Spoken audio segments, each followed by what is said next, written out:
clavicula, ini ada leontinnya, terus ini ada paracoideusnya, terus yang ini yang ke belakang. Mantap chicken. Cavum oris sama cavum timpa ini yang kelihatan ini cavum timpani. Ini cavum timpani.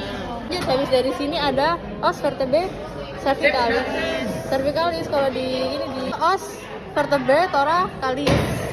Yang ini mulai dari yang pertama sama yang keenam itu sifatnya mobile, jadi mereka bisa bergerak-gerak. Terus di sini harusnya ada bentuk notarium, jadi notarium itu penyatuan dari os vertebrae thoracalis yang kedua sampai ke kelima ya. Ini adalah bentukan dari notariumnya itu ada bentukan, kalau ditanyain ada namanya bentukan notarium, tapi di sini nggak kelihatan. Terus habis itu lanjut, ini kali ke-6 yang bisa mobile. Terus habis itu di sini ada bentukan namanya sinsacrum. Sinsacrum itu fusi dari os vertebrae thoracalis ke-7, os vertebrae rombosacra sama os vertebrae coccygealis yang pertama. Itu fusi namanya bentukan sinsacrum. Terus habis itu di sini ada coccygeal. Terus kalau coccygeal itu 2 sampai 5 ini masih bebas kayak gini. Terus habis itu ke-6 ke atas itu membentuk namanya pigostal. Pigostal itu buat kemudi dari si hewannya ini ya. Processus uncinatum. Nah, fungsinya apa itu? Mana tadi uncinatum ini ya? Ini. Itu ada di sini kalau di unggas ada jumlahnya 7 pasang. 2 pasang pertama itu dia sifatnya asternale, jadi dia tuh nggak nempel ke sternumnya. Itu 2 pasang pertama. Terus kalau 5 pasang selanjutnya itu dia nempel ke sternum dada. Jadi di sini melekat musculus pectoralis. Terus habis itu kita bisa ngelihat di sini ada bentukan kayak kapal. Bagian bawahnya kapal itu namanya carina sterni. Terus habis itu di bagian kranial ini ada manubrium sterni. Oh ya, sebelumnya orientasi. Ini kalau yang kayak bentukannya nggak tajam kayak gini kan ini bagian dorsal. Terus habis itu kalau ini ventral, ini ada manubrium sterni yang bagian kranial. Terus bagian yang kayak lancip runcing ini itu caudal. Terus habis itu kita bisa melihat ini tadi carina sterni, manubrium sterni. Terus di sini ada processus, namanya processus. Kalau yang di bagian ini kan bagian median, terus dia lebih ke kranial, jadi namanya median cranialis. Terus habis itu yang di arah sebaliknya ini processus median caudalis. Terus habis itu ini kan median, lebih ke lateralnya, berarti kan processus lateral. Processus lateral ini lebih ke kranial, namanya processus lateral cranialis, ada 2. Terus habis itu di sini ini processus, tadi kan ini kranial, ini processus lateral caudalis. Nah, proses lateral caudalis itu segini aja, terus dia tuh mencabang jadi 2. Yang ke atas ini namanya processus thoracica. Terus kalau yang ke caudal ke arah abdomen jadi namanya processus abdominalis. Udah, kalau sternum ini aja. Terus gimana kalau di ayam? Itu guys, ya aduh takut ya itu kan itu ya. Takan coste sama sternum. Terus habis itu lanjut ada 3 os. Di sini yang pertama ada os scapula. Terus habis itu ini dia ngarahnya gini, nah ke caudal. Terus habis itu kalau yang ke bawah ke ventral ini namanya os coracoideus. Terus habis itu ini yang ada bentukan kayak leonting gini, ini os clavicula. Nah ini os clavicula kalau cuma 1, kalau misalkan kayak gini ada kayak tempelan gitu, ada nomornya di sini, itu namanya bentukan namanya furcula. Terus habis itu os clavicula kanan dexter sinister, dia menyatu di sini ada namanya bentukan namanya hypocleideum. Ini yang ini. Terus habis itu 3 os ini bersatu di sini membentuk artikulasio. Artikulasio namanya artikulasio trioseus. Trioseus berarti 3 os, penyatuan dari 3 os gitu. Disusun oleh os humerus. Ini os humerus kalau misalkan dipisah dari itu. Nah, os humerus sendiri orientasinya ini ada bentukan foramen lubang gitu. Ini menanda bagian proksimal, kranial sama medial. Terus habis itu bentukannya tadi ini ada foramen namanya foramen pneumatica. Terus habis itu di bagian distalnya ada bentukan namanya condylus. Udah, kalau yang di ini tuh aja. Terus ini ada radius ulna. Radius ulnanya kalau beda ini ya di unggas, dia tuh ulnanya yang lebih besar. Jadi ulnanya yang di bagian caudal ini dia tuh lebih besar. Kalau yang di ruminansia itu kan yang lebih besar radiusnya. Os carpo metacarpal. Os carpo metacarpal itu penyatuan dari os carpal sama os metacarpal. Ada carpo metacarpal. Nah ini kelihatan kayak berbicara itu dari pengaplasannya ya. Ini 3, terus yang 4-nya kecil di sini. Oh, nggak Tadi itu udah ada. Ini 2, ini 3, ini 4. Kak Salva. Apa? Kayak ini. Terus habis itu ini ada ekstremitas caudalis. Tadi dimulai dari os pelvis ini. Yang tadi dari 3 os, bentukan os pelvisnya. Terdiri dari 3 os. Yang pertama os ilium, dari kranial ke kaudal kayak gini. Ini os ilium. Terus habis itu kayak gini. Ini yang lebih tegak lurus kayak gini. Ini namanya os ischium. Terus habis itu ini yang kelihatan di sini. Ini yang kayak tipis kayak gini aja, ini namanya os. Ini anjay. Terus ya, terus kan di sini nggak kelihatan kayak bentukan simfisis pelvis yang kayak yang ada di ruminalia. Itu buat telur. Keluarnya dari telur kan bisa telur kan bulat, keluarnya dari sini. Di sini yang pertama ada foramen di antara os ileum sama os ischium, jadi namanya ilio ischiadica. Terus habis itu ini kan ilio ischiadica. Terus habis itu ini ada yang kecil yang foramen obturatorius, keluarnya nervus obturatorius. Jatuh. Terus habis itu di sini ada bentukan kayak mangkok sendi namanya acetabulum buat perlekatan dengan kaput femoris. Bagian medialnya di bagian sini. Ini ada bentukan untuk tempatnya dari organ ginjal, jadi namanya fossa renalis. Akbar. Di sini ada os femur. Nah, di sini ada bentukan kaput femoris yang buat perlekatan dengan acetabulum itu tadi. Ini dia penanda bagian medial. Jadi bayangin aja kalau badannya ada di sini. Terus habis itu kita lihat bagian distalnya buat nendain bagian kranial sama medial, kranial kaudalnya kayak gimana. Nah, bagian kranialnya itu ditandain sama bentukan si troklea ini. Ini troklea, terus bagian ini kan kondilus. Tadi kan ini bagian medial, terus ini kranial, ini kaudal. Berarti kan badannya di sini. Ini moncongnya ke sana kepalanya. Jadi di sini ini adalah femur sisi sinister. Medial, terus habis ini bagian kranial, ini bagian kaudal. Jadi di sini adalah femur bagian dexter. Terus habis itu bentukan dari femur lagi ada ini troklea yang di kranial. Terus ini ada kondilus yang di bagian kaudal. Kaudalnya ini troklea bagian kranialnya. Terus habis itu di sini ada os tibia fibula. Nah, di sini ada bentuk ini yang os tibianya yang lebih besar, os fibulanya yang lebih kecil. Os fibula ini nandain bagian lateral. Bentukan kondilus di tibia fibula ini juga ada kondilusnya. Tapi kalau di tibia fibula ini kondilusnya itu kebalik bentuk arah orientasinya. Kalau kondilusnya ini di bagian kranial. Tadi kan ini yang bagian kranial troklea. Tapi kalau yang ini di bagian kranial itu adalah kondilusnya. Soalnya yang ini ya. Nah, ini bagian kranial, ini bagian kaudal. Terus habis itu di sini kan nggak ada os fibula ya. Terus kita bedainnya gimana?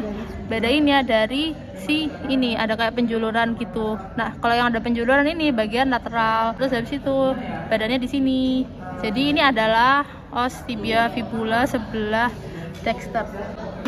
Terus ini ada bentukan patella, os patella.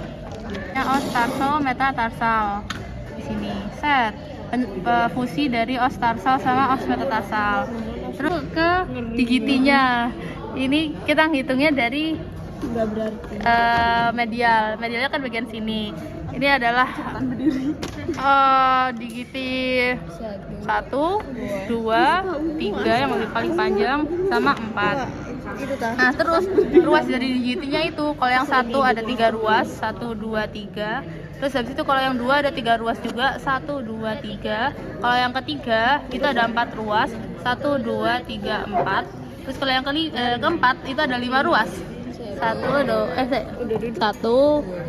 3, 4, 5 gitu. Jadi 1, 2, 3, 4 3, 4, 5. Ini namanya sekel splinter.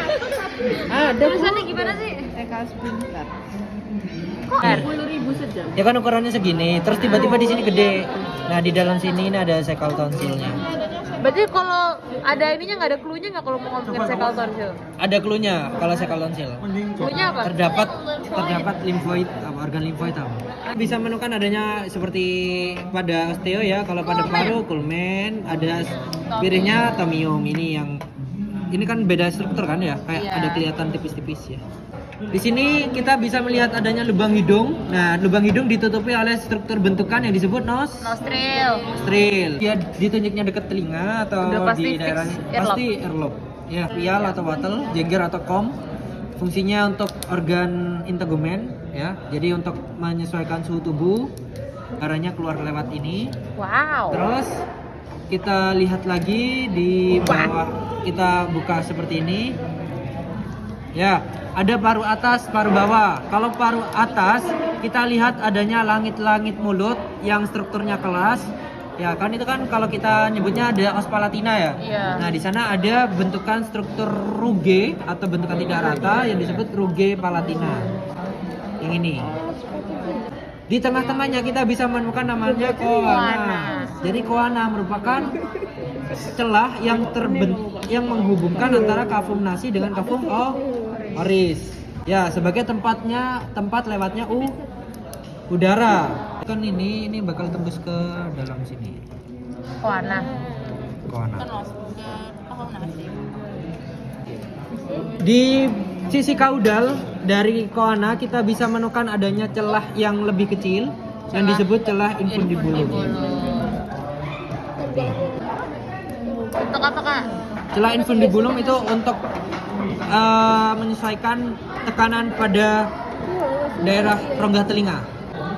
Kita ke ventral atau ke paruh bawah.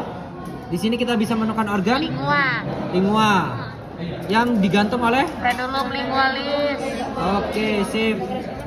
Nah, terus di kaudal dari lingua kita bisa menemukan adanya bentukan papila dan disebut Papila mekanik. papila mekanik untuk membantu pencernaan secara mekanik ya. Jadi papila ini sebenarnya banyak karena yang di kaudal dari lidah. Nah, lebih kaudal lagi kita bisa menemukan adanya laring disusun oleh otot-otot yang kuat sehingga membentuk bentukan yang kokoh yang membulat seperti ini ya. Di tengah-tengahnya ada glotis tempat masuknya udara menuju ke trakea. Ya. Jadi dari koana udara itu masuk ke glotis. Nah, saat makan glotis ini tertutup oleh laring. Maka daerah ini disebut sebagai daerah orofaring. Kalau lurus terus ke esofagus. Kalau ke dalam sini ke trakea. Nah, respiratory. Ya, kita bahas yang respiratory. Berarti harus melihat organ viscera itu dari sisi ventral. Ya, karena dia kayak gini. Trakea, di mana udara sebelumnya masuk ke mana? Ke nostril, kafum nasi, kemudian ke setelah koana ke glotis. Terus setelah glotis ke trakea. Nah, seperti ini bentukan trakea. Pada bebek ya, itu ada struktur modifikasi trakea yang disebut sebagai bula osea. Bula osea letaknya berada di siring. Siring merupakan percabangan trakea. Kor ya, jantung yang ditutupi oleh Perikardium. Terus pada jantung ada bentukan ligamentum. Ligamentum Sip. sternoperikardium. Oke, terus ini ada apa? Aorta. Ya, bula osea merupakan trakea yang termodifikasi untuk menghasilkan suara yang khas pada bebek jantan. Guys, Mantap. Oke, terus lanjut ke saluran pencernaan. Ya, saluran pencernaan dimulai dari Mulut. masuk ke Esofagus. oke, esofagus. Ini esofagusnya. Beda sama ini, sama trakea. Esofagusnya. Setelah esofagus ya, di sini kita bisa melihat adanya pelebaran pada bebek, tapi karena dia tidak melebar seperti ayam, ya. Ya, sebagai tempat penyimpanan sementara biji-bijian ya. Terus lanjut ke esofagus. Setelah dari esofagus masuk ke proventriculus. Terjadi pencernaan secara Kimiawi. oleh enzim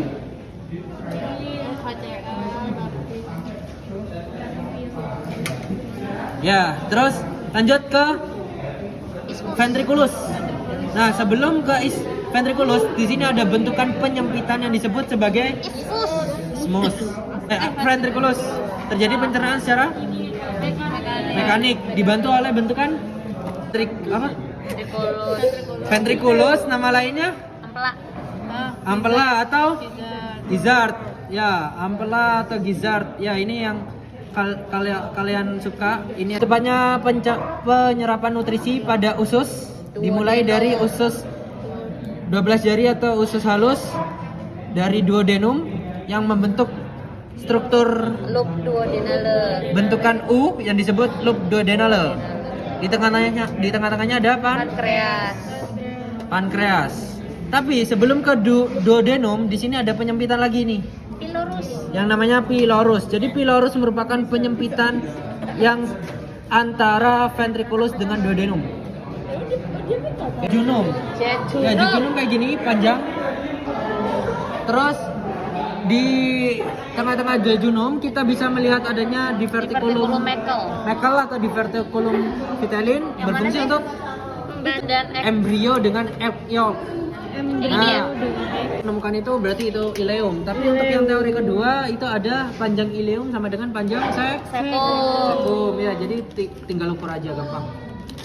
Sekumnya ada 2. Iya, kalau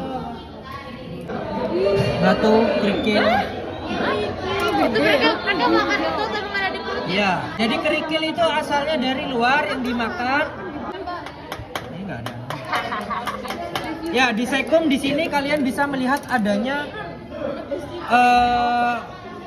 percabangan ya antara sekum, dua dexter sinister dan juga ileum. Nah, untuk pangkal dari sekum ini kita bisa menemukan adanya bentukan cecal sphincter atau penyempitan dari sekum. Ya, jadi fungsinya apa? Kan terjadi pembusukan makanan di sekum. Nah, agar makanan itu tidak keluar tidak sesuai waktunya, maka diperlukan suatu musculus sphincter. Nah, di cecal sphincter kita juga bisa menemukan adanya cecal tonsil. Cecal tonsil itu dia berada di dalamnya. Ya, dia merupakan organ limfoid sekunder. Di sekum lanjut ke kolon. Dari kolon ke kloaka. Ya, ini terjadi penyerapan air ya. Menyebabkan anus. Ya, jadi kloaka itu muara dari 3 saluran. Urogenital, pencernaan, sama reproduksi. Nah, reproduksi apa? Contohnya sperma, kalau nggak telur. Oke. Jadi kalau glandula uropigeal itu yang warna kuning-kuning. Tunjuknya yang ini, dalam-dalam. Yang nih. dalam. Ya, tapi kalau papila ini, dia di bulu-bulunya ini. Ada bulu halus yang menutupi papila. Enggak, ini aja, satu. Papilla uropigeal itu glandula uropigeal. Let's go. Muskulusnya gampang. Yang paling berkembang besar Pectoralis. superficialis sama Pectoralis profundus. ya, dilihat aja kalau dia udah bukaan, tunjuknya di dalam atau dia dari sini, itu pasti profundus. Di sayap, ya, di sayap ini kan ada os humerus, os radius ulna. Nah, di os humerus ini ada 4 otot, 2 otot yang mengarah ke prepatagium atau pelebaran sayapnya. Jadi pelebaran sayap itu membentang dari os humerus ke os radius ulna. Ya, yang pertama ada musculus, ini ada musculus deltoideus pars propatagialis. Sedangkan yang ini kelihatan kan? Ya. Ini adalah musculus bicep brachii pars propatagialis. Oke. Kemudian untuk 2 otot selanjutnya dia menempel pada os humerus, di mana di sisi kranial dekat dengan kepala ini adalah bicep, sedangkan yang sisi kaudalnya ini adalah tricep. Oke. Terus di antara bicep dan tricep ini ada pembuluh darah. Pembuluh darahnya disebut sebagai vena brachialis. Yang ini. Vena brachialis. Jadi penyuntikan di sini. Ya. Nanti kalau kalian dapat ayam mau ngambil darah, usahakan diarahkan ke ototnya dulu, baru ke arah pembuluh darahnya. Humerus ada 2 otot yang nempel, bicep brachii, tricep. Terus ada yang ke prepatagium, ada bicep brachii pars propatagialis dan ada deltoideus pars propatagialis. Kalau di situ nggak ada, di sini kelihatan banget. Oke, terus kalau yang di ostradius ulna ini kan ada medial lateral. Iya. Kalau yang di medial itu kita bisa menemukan adanya 5 otot. Yang paling kranial ini adalah musculus extensor carpi radialis, musculus pronator yang 2, superficialis sama profundus. Yang superficialis jelas ya bedanya, lebih superficial. Kalau yang profundus lebih dalam. Terus untuk yang ketiga kita bisa menemukan adanya musculus flexor digitorum profundus. Flexor digitorum profundus yang ini. Dan yang terakhir yang nempel pada belakang sayap ini adalah musculus flexor carpi ulnaris. Oke, paham ya? Extensor carpi radialis, pronator superficialis, profundus, extensor digitorum profundus, flexor carpi ulnaris. Kalau pada lateral kita bisa melihat ada 3. Yang paling kranial ini sama, terlihat dari medial juga, musculus extensor carpi radialis. Yang kedua yang ini, musculus digitorum ya, musculus extensor digitorum communis. Dan yang terakhir yang nempel pada sayap ini, musculus flexor digitorum musculus extensor carpi ulnaris. Kita ke Paha. ya di sini di os femur. Ya, di os femur ini kita bisa melihat adanya berapa otot? 7. Yang pertama kalau dari medial ya, kita bisa melihat adanya musculus iliotibialis cranialis. Kemudian kita bisa melihat adanya musculus ambiens. Yang ketiga kita bisa melihat adanya musculus pubis ischiofemoris. Yang ketiga kita bisa melihat yang keempat kita bisa melihat adanya musculus adductor lebar. Paling lebar. Yang keempat kita bisa melihat adanya musculus semimembranosus. Yang keenam ya. Keenam semitendinosus. Yang terakhir kita bisa melihat adanya musculus piriformis. Dalam. Oke, untuk melihat musculus piriformis terlihat ketika kita menguatkan musculus semimembranosus. Ya, letaknya di antara semimembran dan semitendi. Dia mengarah ke pigostyle. Menarik yang ini. Terus, kalian menguatkan musculus adductor. Ini ada nervus ischiadicus. Di sini ada 2 aja ya. Iliotibialis cranialis sama iliotibialis lateralis. Oke, tambahan aja. Terus kalau di sini sebenarnya ada 1 otot lagi yang nggak kita masukkan vocab. Yang ini, ya, kan ini musculus ambiens. Tapi kalau kita lihat di sini kan ada otot lagi. Sebenarnya ini adalah musculus femorotibialis. Musculus femorotibialis yang ini. Ini iliotibialis cranialis. Nah, ini yang ambiens. Terus yang ini yang femorotibialis. Terus ini pubis ischiofemoris, cirinya dia menuju ke Ayam nunki. Petok-petok. Nah, yang menuju ke patella kelihatan. Terus kalau selain itu pasti ambiens, kalau enggak aduktor. Tapi kalau aduktor cirinya lebar. Ya. Coba pisahkan. Oh, yang ditunjuk misalnya ini. Oh, ini terpisah dari yang belakangnya. Oh, ini berarti ambiens. Depannya berarti iliotibialis cranialis. Gitu aja. Di logika aja. Sayap paha bawah ada femoris fibularis longus kalau dari cranial. Tapi kalau dari lateral ini batasnya, ini ada genital ya. Ini ada testis, jantan, betina udah lihat kan? Belum. Betina yang berkembang adalah yang kiri, sinister. Apanya yang sinister? Berkembang. Jadi kan kalau manusia kan ada dexter sinister, ovarium. Nah, tapi kalau pada ayam nggak ada ovarium, tapi langsung folikel. Adanya ren ya. Terus di sini kalau misalnya kalian ditunjuk, ya di sini ada saluran, ada yang namanya kalau vas deferens itu biasanya nunjuknya dekat dengan testis. Kemarin gak ada testisnya. Ya, kalau gak ada testisnya tapi lebih kranial, itu jawab aja vas deferens. Sebenarnya aku bisa ngamatin ya. Kalau vas deferens itu bentukannya kayak lekuk-lekuk gitu, berlekuk-lekuk. Ya, ini kayaknya ureter ya.